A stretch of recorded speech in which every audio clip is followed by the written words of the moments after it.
वालेकुम। आज का मेरा मौजू है मैग्नीशियम। मैग्नीशियम मैं तकरीबन अपने हर मरीज़ को एडवाइस करता हूँ। उसकी वजह आपको बताता हूँ। आजकल फटों के दर्द, जोड़ों के दर्द, मस्कुलर क्रैम्प्स, रेस्टलेस लेग्स, अक्सर मरीज आते हैं, कहते हैं जी आधे दिन के बाद टांगों में दर्द होता है, या फिजिकल एक्टिविटीज़ उनकी कम होती है, एंग्जाइटी, डिप्रेशन वगैरह अक्सर रहता है, इंसोम्निया होता है, कार्डियोवास्कुलर डिजीज़ या ब्लड शुगर लेवल्स अगर नॉर्मल रेंजेस में नहीं आ रहे, तो डिमेंशिया अक्सर हो सकता है। ऐसे मरीजों के लिए मैग्नीशियम बहुत ज़रूरी होता है। मैग्नीशियम हमारे जिस्म में मर्दों में 420, औरतों में 320 ग्राम तक होती रहती है, जिसमें से रोज़ाना हम तकरीबन इस्तेमाल करते रहते हैं तकरीबन 350 मिलीग्राम तक, सॉरी। अब ये इसका मतलब ये है कि रोज़ाना की बुनियाद पर हमें मैग्नीशियम की ज़रूरत पड़ती रहती है। अगर हम रोज़ाना किसी तरीके से अपने डाइट से मैग्नीशियम हासिल करें या सप्लीमेंट से, तो ये डिफिशेंसी नहीं होगी और तकलीफ़ मरीज़ को नहीं होगी।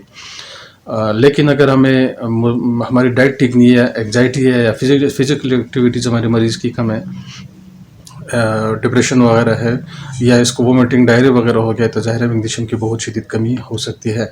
मैग्नीशियम एडवाइस करते वक्त ये याद रखें कि अचानक से हाई डोज में बिल्कुल एडवाइस नहीं करनी।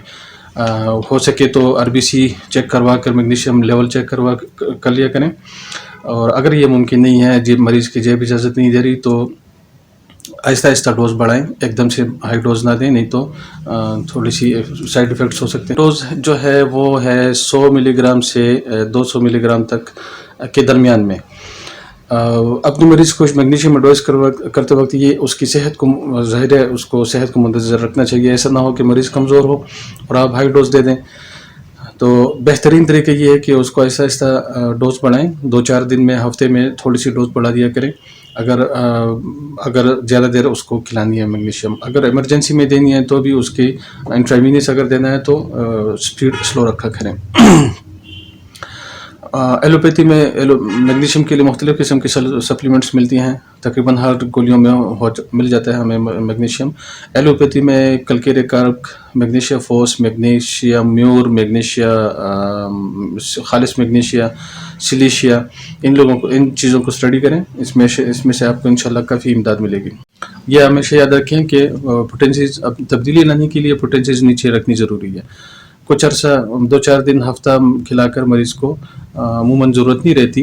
फिर भी अगर आप महसूस करें तो हफ्ता 10 दिन, 20 दिन, महीने तक भी खिला सकते हैं। इससे ज़्यादा ज़रूरत नहीं होती। उससे ज़्यादा के लिए मरीज़ को उसकी डाइट, एक्सरसाइज, फिजिकल एक्टिविटीज़ को तब्दील करने की उसको हिदायत दें। अगर आपका मरीज़ एंटासिड्स ले रहा है, या फैमिटोडिन, ओमेप्राजोल, मेट्रोडिन या लांसप्राजोल ग्रुप की कोई भी मेडिसिन ले रहा है, एलोपैथिक मेडिसिन जो हैं, ये एंटासिड जो है, ये जिस्म से मैग्नीशियम को ऐसे निकालती हैं जैसे किसी बंदे को वोमिटिंग हो जाती है या डायरिया हो जाता है। तो या तो उनको ये एंटासिड्स बंद करवा दें, मैदे की अद्वियात बंद करवा दें, या फिर इनको लाजमी मैग्नीशियम इसके साथ साथ एडवाइस किया करें।